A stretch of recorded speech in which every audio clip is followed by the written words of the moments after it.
So what we're going to do now is we're going to create our own U-shaped stairs. We're going to do that by using the stair by sketch. And if you'd like to follow along. So we use our stair tool. We're going to click on create sketch. First, we're going to place our boundary. So we're going to use our line tool to start. Click to get it started. Enter in a distance of 2000. So that was one of our runs. We will now offset that up by 1000.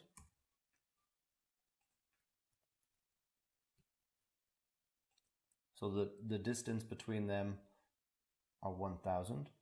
The length is 2000.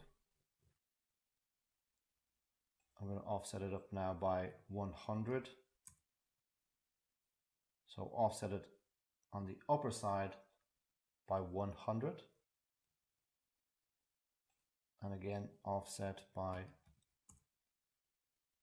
1000. So here we have one run. We'll create our landing here and to the next run. So for the landing, it's important that we actually use two separate lines for the boundary. So for the landing itself, I'm going to start off at the end of the flight. Click, come out by 1000, click, up 2100, click, and attach to the bottom of the flight.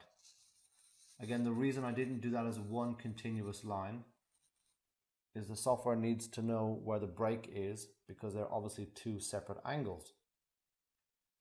We're going to create our risers here, landing, and then risers again. So we need to close off this boundary section here because this will be our landing space.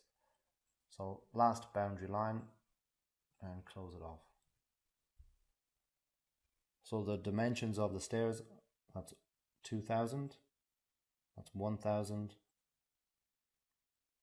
this here is 2100, 2000, spaced at a 1000, that's 100, and that's 1000.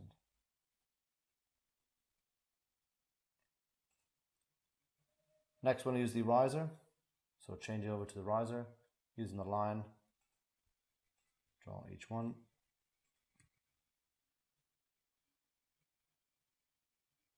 So I'm going to offset again by 250.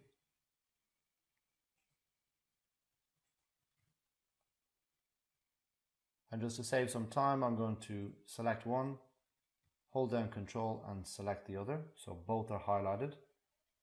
Use my copy tool, turn on multiple, select the previous riser as my start point, click, and my end point is the next riser. And I can continue on clicking, making sure I'm getting that square symbol, meaning that it's a snapping point, and finish. So there we have our risers going up the stairs, our landing, and risers again.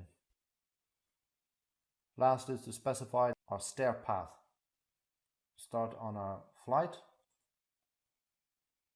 and then draw a line across the landing.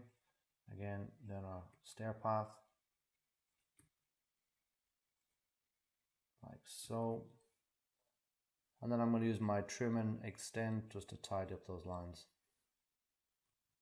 So you can see it on the bottom there, I've got 18 risers created, 0 remaining. Green tick to finish. Now I'm still inside the modifier where I can do further modifications. Again, I can just select the stairs, and in here I'm able to change the constraints, the construction, so whether or not it begins with the riser, ends with the riser, and then some additional information as well. Finally, then we just use the green tick to finish. Go to the 3D view, and there's the stairs.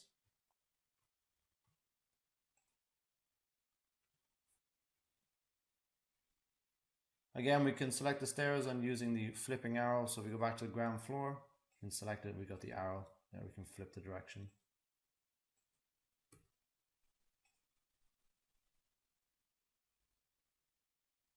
What we need to do is we need to select our stairs. I'm going to change the stair type. So once the stairs are selected, go to the type selector, choose the in situ concrete. Lastly, we're just going to place it. So open up our ground floor. The location of the stairs will be at this point here. If you open up PDF 012 stair location,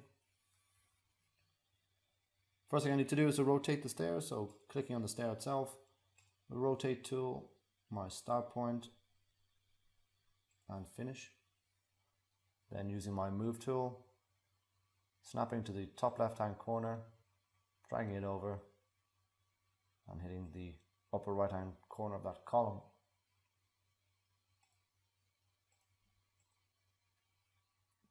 So now to go to my 3D view, there is my stair.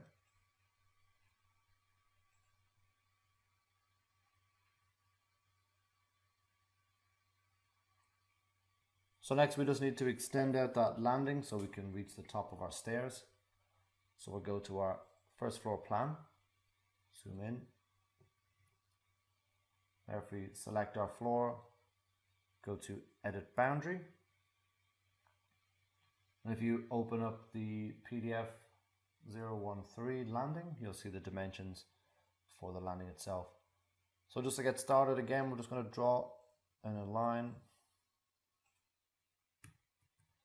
Not sure of the dimensions, but it's best just to draw it in quickly so we can just trim it up, and then afterwards we can then specify the correct dimensions. So first things first is the 1700. So just make sure that your temporary dimensions are actually snapped onto the correct lines. Then we can change to 1700.